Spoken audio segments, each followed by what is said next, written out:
আমরা চাই যে তারা নিজেদেরকে নামের পাশে ডাক্তার দাবি করতে পারবে না এবং তারা কোনো ধরনের ওষুধ প্রেসক্রাইব করতে পারবে না ডাক্তার বা বিডিএস ছাড়া। যোগ্যতা নেই, এসএসসি পাস করে কোনো মতো একটা ডিপ্লোমা ডিগ্রি নিয়ে তারা নামের আগে ডাক্তার ব্যবহার করে যাচ্ছে চিকিৎসা দিচ্ছে। জাস্ট এসএসসি পাস করে 2.5 তে তারা ম্যাথসে মানে ভর্তি হয়, তারা নিজেদের আগে ডাক্তারি করতেছে আর কি, তারা চেম্বার করতেছে, হাবিজাবি করতেছে, সবই করতেছে। তারা এটা বন্ধ করতে হবে। যদি আপনাদের চিকিৎসা খাত ম্যাক্সিমাম দ্বারা চালানো সহি মনে হয় আপনারা তাদের পক্ষে রায় দিবেন, আমাদের কোনো সমস্যা নাই। আমরা মেডিকেল কলেজ হাসপাতাল, ডেন্টাল কলেজ সবকিছু বন্ধ করে চলে যাবো। 12 মার্চ থেকে 12 মার্চ সবাই মনে রাখবেন, 12 মার্চের পরে আর একদিনও না। প্রথম দাবি ছিল যেটা হচ্ছে ম্যাথসরা একটা রিট করছিল আর কি, যে তারা ডাক্তার নাম লিখতে চায়, 2013 সালে রিট করছিল। তো সেই রিট হচ্ছে 92 বার পিছাইছে।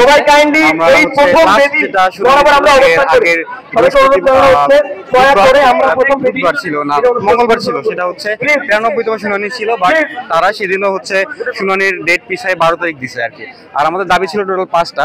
দাবিগুলো হচ্ছে first, no MBBS, no BDS, no doctor. এটা হচ্ছে এমবিবিএস বিডিএস ছাড়া কেউ ডাক্তার লিখতে পারবে না।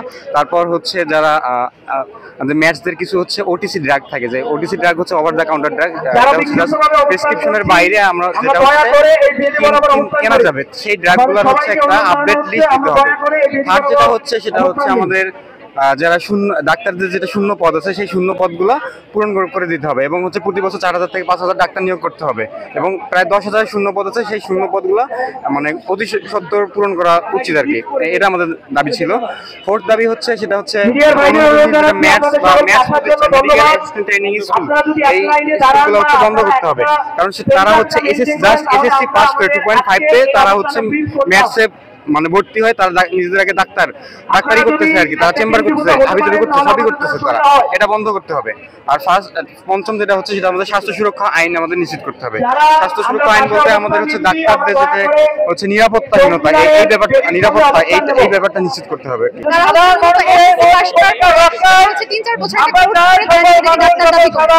আমরা চাই যে তারা নিজেদেরকে নামের পাশে ডাক্তার দাবি করতে পারবে না এবং তারা কোনো ধরনের ওষুধ প্রেসক্রাইব করতে পারবে না ডাক্তার বা বিডিএস ছাড়া। তারপরে আমাদের যে শূন্যপদগুলো আছে, সেই শূন্যপদে যতটা ডাক্তার নিয়ে শূন্যপদগুলো পূরণ করতে হবে এবং আমাদের ওষুধ সেবার মান উন্নত করতে হবে। আর আপনারা জানেন ম্যাথস আমাদের 7 দিন ধরে আন্দোলন করছি, কিন্তু আমাদের স্বাস্থ্য অধিদপ্তরের কোনো টনক নড়ছে না এবং আমাদেরকে বারবার রায় বা শুনানি পিছানো হচ্ছে। তাই আজকে আমরা এখানে এসেছি আমাদের চূড়ান্ত একটা সমাধান নিয়ে যেতে, যাতে আমরা ম্যাথস বা ডাক্তার মানে ম্যাথস বা যারা ডিএমএফ আছে তারা ভুয়া ডাক্তারদের কাছে আমরা অবসান করতে পারি। আমরা এই যে এই 2 দিন আগে একটা ছিল, এই রায়ের শুনানি ছিল, এই রায়টা এ পর্যন্ত 93 বার পিছানো হয়েছে। তো এটা তো হতে দেওয়া যায় না।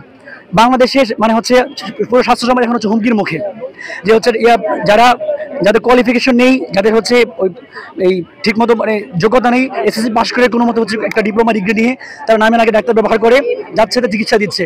এতে করে ক্ষতির মুখে পড়ছে এই সারা বাংলাদেশের যারা সাধারণ জনগণ তারা। এটা আসলে দাবি নিয়ে আমাদের আসা দরকার ছিল না, যদি না কর্তৃপক্ষ আগে একটা ডিসিশন নিয়ে নিতেন। পৃথিবীর কোথাও এরকম নাই যে ডাক্তার ছাড়া অন্য কেউ নামের ডাক্তার বসিয়ে মানে যে যাচ্ছে চিকিৎসা দিয়ে যাচ্ছে। আমাদের কথা একদম স্পষ্ট, ডাক্তার ছাড়া এমবিবিএস এবং বিডিএস ছাড়া কেউ নামের আগে ডাক্তার ব্যবহার করতে পারবে না। দাবি আদায়ের জন্য আমরা কমপ্লিট শাটডাউন কর্মসূচি নিয়েছি। 23 ফেব্রুয়ারি থেকে শুরু হয়েছে আমাদের। আমরা আপাতত আমাদের ক্লাস অফ রেখেছি, যতক্ষণ আমাদের দাবি আদায় হবে আমরা আপনার ক্লাস কন্টিনিউ করতে চাচ্ছি না। অনেক কষ্টে আমাদের সেই অবস্থানের পরে রায়ের ডেট ঘোষণা করা হয়েছে, আমরা আপনাদেরকে ধন্যবাদ জানাই। সাথে সাথে আপনাদেরকে হুঁশিয়ার দিতে চাই, আপনারা হুঁশিয়ার থাকবেন, সাবধান থাকবেন, যাতে রায়ের ডেট 12 মার্চ থেকে না পেছায়।